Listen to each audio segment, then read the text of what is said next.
Menteri Kesehatan Budi Gunadi Sadikin menyatakan untuk mencapai tingkat kesehatan yang baik, masyarakat Indonesia perlu memiliki gaji minimal 15 juta rupiah per bulan.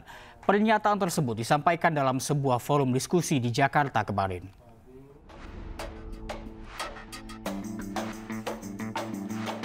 Menteri Kesehatan Budi Gunadi Sadikin mengatakan kemajuan negara dapat dilihat dari tingkat kesehatan dan kepintaran masyarakatnya. Untuk mencapai hal tersebut, ia menyebut masyarakat perlu bergaji setidaknya 15 juta rupiah per bulan. Menurut Budi, besaran gaji dapat menjadi tolak ukur kepintaran dan kesehatan seseorang. Menurut saya sih cuma dua. Apa sih bedanya orang yang gaji 15 juta sama 5 juta? Cuma dua. Satu 15 juta pasti lebih sehat dan lebih pintar. Kalau dia nggak sehat dan nggak pintar, nggak mungkin gaji 15 juta. Pasti gajinya 5 juta.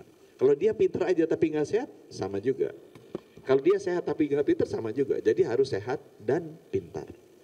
Itu sebabnya Kementerian Pendidikan dan Kementerian Kesehatan memegang peran penting. Saat ini rata-rata pendapatan masyarakat Indonesia di angka 5 juta rupiah per bulan.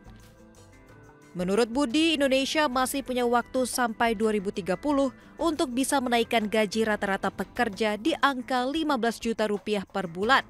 Sebab pada tahun itu Indonesia akan menikmati puncak bonus demografi. Sebelumnya, pernyataan Menkes Budi Gunadi Sadikin juga pernah viral di media sosial. Ia menyatakan laki-laki dengan celana jeans berukuran di atas 33 lebih cepat menghadap Allah Subhanahu wa Ta'ala.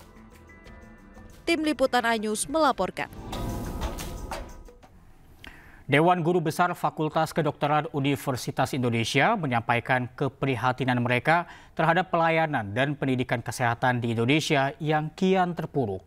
Para Dewan Guru Besar menggelar deklarasi untuk menyoroti kebijakan pendidikan kedokteran dari Kementerian Kesehatan. Menyampaikan keprihatinan mendalam atas kebijakan kesehatan dan pendidikan kedokteran dari Kementerian Kesehatan yang berpotensi menurunkan mutu pendidikan dokter dan dokter spesialis sehingga akan berdampak langsung pada kualitas pelayanan kesehatan masyarakat.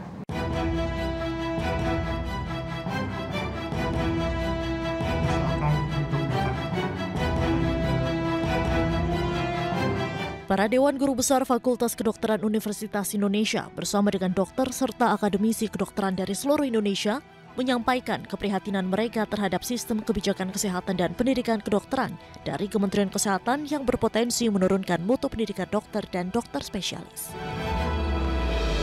Mereka menilai kebijakan yang diterapkan oleh Kemenkes akan berdampak langsung pada kualitas pelayanan kesehatan masyarakat di Indonesia. Alih-alih memperkuat mutu layanan dan pendidikan, kebijakan yang muncul justru beresiko menurunkan kualitas pendidikan dokter dan dokter spesialis. Alasan keprihatinan kami, yang pertama, pendidikan dokter dan dokter spesialis tidak dapat disederhanakan. Menjadi seorang dokter bukan sekedar menjalani pelatihan teknis, melainkan melalui suatu proses pendidikan akademik yang panjang, ketat, bertahap, sesuai filsafat kedokteran yang mendasari layanan kesehatan oleh seorang dokter.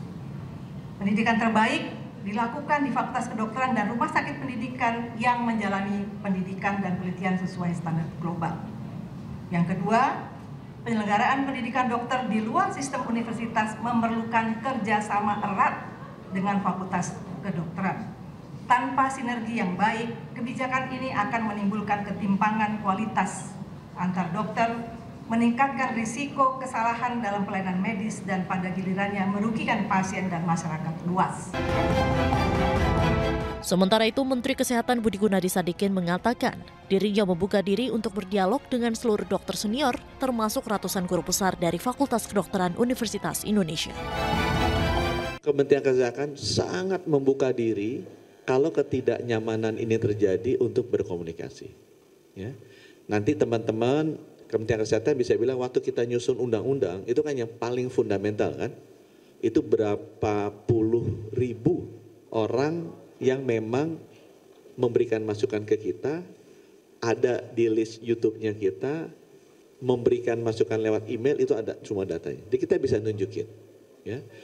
Kebijakan-kebijakan kita bikin sekarang itu melibatkan banyak, khususnya guru besar dari Fakultas Kedokteran Universitas Indonesia. Sebelumnya, ratusan guru besar FKUI berharap agar pemerintah bisa membangun kembali kemitraan yang sehat antara Kemenkes, rumah sakit pendidikan, serta kolegium. Dari Jakarta, Tim Liputan iNews melaporkan.